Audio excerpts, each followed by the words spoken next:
ఈరోజు రాగానే తనకు 14 రోజుల జ్యుడిషియల్ కస్టడీకి రిమాండ్ విధించారు. మెజిస్ట్రేట్ గారు ఆమె తరపున వాదించమని 14 రోజులు రిమాండ్ కస్టడీ. మెజిస్ట్రేట్ గారు ఆమె తరపున ఎవరు లేరు అంటే వాదించమని కోర్టు తరపున లీగల్ ఎయిడ్ కౌన్సిల్గా నన్ను అపాయింట్ చేయడం జరిగింది. ఇప్పటి వరకు మీకు ఏమైనా ఆధారాలు వచ్చాయా సార్ ఈ కేసుకు సంబంధించి? ఏం లేదు. ఏ రకంగా మోసం చేసింది, ఏ రకంగా అది ఏం లేదండి. రిమాండ్ కేసు డైరీ ఇప్పుడే ఇచ్చారు. అంతా పరిశీలించిన తర్వాత ఆమెకు బెయిల్ వేసి చూసుకొని ఆమె కేసును వాదించడానికి మేము ముందుకు వస్తాం. ఎన్ని రోజుల్లో బెయిల్ వస్తుంది సార్ అనుకోవచ్చు? చెప్పలేమండి. ఇది 30 రోజుల్లో కానీ 15 రోజుల్లో కానీ రావచ్చు. ఈమె పైన పెట్టిన సెక్షన్స్ ఎలాంటివి సార్? ఆడనుకోవచ్చా మొగ అనుకోవచ్చా? మీరు ఎట్లా ట్రీట్ చేస్తారు? అది చీటింగ్ అండి. ఈమె చేసింది చీటింగ్ కేసు కాబట్టి ఏ విధమైన చట్టపరమైన చర్యలు తీసుకోవాలో వాళ్ళు కోర్టు వారు తీసుకుంటారు. ఇప్పుడు పురుష జైల్లో ఉంటుందా, మహిళా జైల్లో ఉంటుందా? మహిళా జైలు అనేది పురుష జైలు అనేది మనం చెప్పలేమండి, డాక్టర్లు చెప్తారు, మేము చెప్పలేము. మీరు కోర్టుకి ఏమని విన్నపిస్తారు సార్? ఇప్పుడు జెంట్స్ జైల్లో ఉన్న పరిశానే, లేడీస్ జైల్లో ఉన్న పరిశానే, వీళ్ళకు ప్రత్యేక జైల్స్ లేవు కానీ వీళ్ళను పోలీసు వారు చూసుకుంటారండి. ఏ జైల్లో పెట్టాలి ఏందనేది పోలీసు వారు చూసుకుంటారు. మళ్ళీ కస్టడీ కోరే అవకాశం ఉందా సార్ ఏమన్నా? ఉంటుంది. ఇన్వెస్టిగేషన్ పూర్తి కాకపోతే ఖచ్చితంగా కస్టడీ పోలీసు వాళ్ళు కోరే అవకాశం ఉంటుంది. మీరు చూసిన రిమాండ్ కాపీలో తీవ్రమైన సెక్షన్ ఏది ఉంది? 10 ఏళ్లకు పైగా ఉన్నటువంటి సెక్షన్స్ 10 ఏళ్ల పైన లేదండి, 10 ఏళ్ల లోపల ఉన్న శిక్ష ఉంది. 10 ఏళ్ల లోపు అంటే మరి రిమాండ్ రిజెక్ట్ అవుతుంది కదా సార్? ఇప్పుడు రిమాండ్ విధించారు. రిమాండ్ విధించిన తర్వాత అది పరిశీలనలో ఉంటుందండి. 10 ఏళ్ల పైన అంటేనేమో సెషన్స్ కోర్టుకి వెళ్తుంది, 10 ఏళ్ల లోపల అంటే జూనియర్ కోర్టులో ఉంటుంది. ఆమె గురించి ఆమె నాకు ఏం చెప్పలేదండి. కేసు పేపర్లు మాత్రమే ఇచ్చింది. నాకు సంబంధించిన బెయిల్ చూసుకోండి అని చెప్పింది. కేసు వాదించే స్తోమత తన దగ్గర లేదనే విషయాన్ని కోర్టులో ఏమైనా చెప్పింది? కోర్టులో చెప్పింది. జడ్జి గారికి చెప్తేనే జడ్జి గారు నన్ను అపాయింట్ చేసిండు. నేను ఇక్కడ లీగల్ ఎయిడ్ కౌన్సిల్ ఎవరికి అడ్వకేట్ పెట్టుకునే స్తోమత లేకపోతే నన్ను కోర్టు అపాయింట్ చేసే అధికారం ఉంటుంది. నెక్స్ట్ ఫర్దర్ ఎట్లా ప్రొసీడ్ అవుతారు? ఈ కేసు ఎట్లా ఫర్దర్ గా ప్రొసీడ్ అవుతారు? ఎప్పుడు మీరు బెయిల్ అయిపోతా ఉన్నారు? బెయిల్ నేను రేపు కానీ ఎల్లుండి కానీ బెయిల్ ఫైల్ చేస్తానండి. బెయిల్ పిటిషన్ ఫైల్ చేస్తాను. ఇంతేనా సార్? ఆర్గ్యుమెంట్స్ ఇంతకు మించి ఏం జరగలేదు. ఈ రోజు కేవలం రిమాండ్ మాత్రమే. ఆమెకు 14 రోజుల రిమాండ్ కస్టడీ విధించింది కోర్టు. ఆమెకు స్తోమత ఉంది కానీ ఏంటంటే ఆమె చెప్పడం అనేది కోర్టు వారికి చెప్పడం నాకు స్తోమత లేదు అని చెప్పింది కాబట్టి కోర్టు నమ్మి నన్ను అపాయింట్ చేయడం జరిగింది. చెప్పలేము, తప్పుదో పట్టిస్తున్నాను. సార్ ఏ జైలుకి ఇప్పుడు ఏ జైలుకి సార్ పంపించింది? పోలీసు వారండి కంది జైలుకు పంపిస్తారు. ఇక్కడ నుంచి అయితే కోర్టు చేవెళ్ళ కోర్టు నుంచి ఏ కేసు అయినా కంది జైలుకు. ఈ కేసుకు సంబంధించి అఘోరి నాకు ఆ కేసు స్తోమత లేదు మాట్లాడుతూ ఆర్గ్యుమెంట్ జరిగిన అంశాలను కూడా ఆయన పేర్కొన్న పరిస్థితి కనిపిస్తుంది. 14 రోజుల రిమాండ్ విధించారు.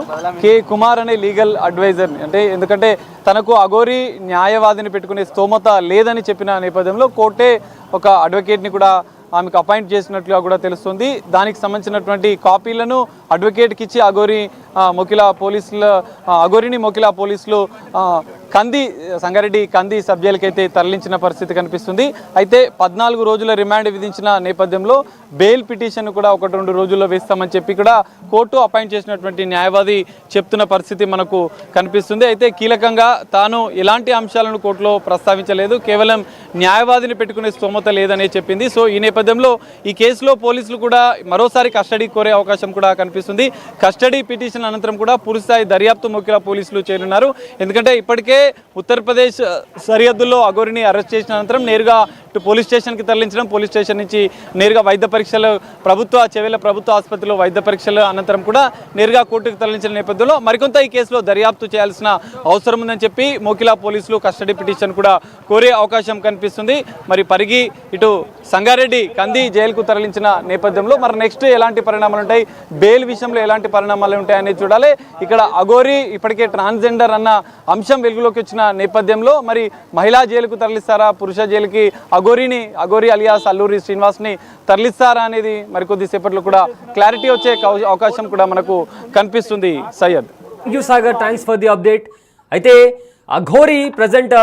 అఘోరి అలియాస్ శ్రీనివాస్ను రిమాండ్కి తరలించారంటూ చెవెళ్ళ కోర్టు ఆదేశించింది. సో 14 రోజుల రిమాండ్ ఉండబోతుంది.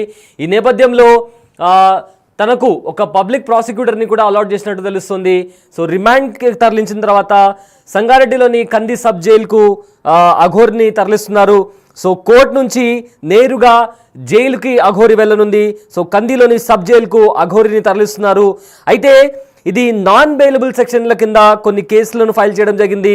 సో అఘోరికి ప్రజెంట్ రిమాండ్ విధించారు జడ్జ్. అయితే ఈ నేపథ్యంలో తన చీటింగ్ కేసు ఉన్న నేపథ్యంలో, అదేవిధంగా నాన్ బెయిలబుల్ వారెంట్ ఉన్న నేపథ్యంలో కోర్టు 14 రోజుల రిమాండ్ విధించింది. అదేవిధంగా అఘోరి తనకు ఒక లాయర్ని పెట్టుకునేంత స్తోమత లేదు అని చెప్పిన నేపథ్యంలో ఒక లాయర్ని కూడా అలాట్ చేశారు. సో ఆ లాయర్ ఇందాక మాట్లాడుతూ సో ఈ పలు సెక్షన్ల కింద కేసు అయితే నమోదైంది, ఒక 2-3 రోజుల్లో బెయిల్ అప్లై చేయడానికి ట్రై చేస్తామని కూడా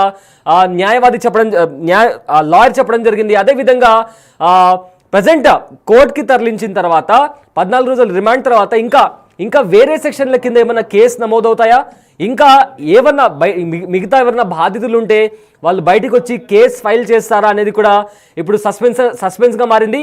అదేవిధంగా మోస్ట్ ఇంపార్టెంట్లీ సబ్ జైలుకి తరలించిన తర్వాత ఇందాక లాయర్ మాట్లాడుతూ మరో 2 రోజుల్లో లేదా 3 రోజుల తర్వాత బెయిల్కి అప్లై చేయడానికి ట్రై చేస్తామని కూడా పబ్లిక్ ప్రాసిక్యూటర్ అయినటువంటి లాయర్ కూడా చెప్పడం జరిగింది. సో ప్రజెంట్ అఘోరికి 14 రోజుల రిమాండ్ విధించింది చెవెళ్ళ కోర్టు నుంచి నేరుగా జైలుకు వెళ్ళనుంది అఘోరి. చాలా రోజులుగా నుంచి అఘోరి ఇష్యూ ఒక పెద్ద వివాదంగా మారింది 2 తెలుగు రాష్ట్రాల్లో. భయపెట్టడం, తాను పెట్రోల్ పోసుకొని తగలబెట్టుకుంటానని చెప్పడం, అదేవిధంగా ఎవరైనా పోలీసులు దగ్గరికి వెళ్తే వాళ్ళపైన అటాక్ చేయడం ఇలాంటివి పరిణామాలు జరిగాయి. సో ఈ నేపథ్యంలో తాను ఒక మహిళ దగ్గర 10 లక్షలు తీసుకుని పూజ చేపిస్తాను అని చెప్పి ఆ మహిళని మోసం చేసిన నేపథ్యంలో అఘోరి పైన ఒక మహిళ కేసు ఫైల్ చేసింది. ఈ నేపథ్యంలో ఎఫ్ఐఆర్ ఫైల్ చేశారు పోలీసులు. అయితే నిన్న ఉదయం యూపీలో మొకిలా పోలీసులు అఘోరిని అదుపులోకి తీసుకొని నార్సింగ్ పోలీస్ స్టేషన్కు తరలించారు. అక్కడి నుంచి చెవెళ్ళలోని ఒక హాస్పిటల్లో వైద్య పరీక్షలు నిర్వహించిన తర్వాత చెవెళ్ళలోని కోర్టుకి తరలించారు. కోర్టులో అఘోరికి జడ్జ్ 14 రోజుల రిమాండ్ విధించింది. రిమాండ్ తర్వాత సంగారెడ్డిలో ఉన్న కంది సబ్ జైలుకు అఘోరిని తరలించారు. అయితే నాన్ బెయిలబుల్ వారెంట్ కింద కొన్ని కేసులు ఉన్నాయి కాబట్టి ప్రజెంట్ అఘోరి రిమాండ్లో ఉంది. And also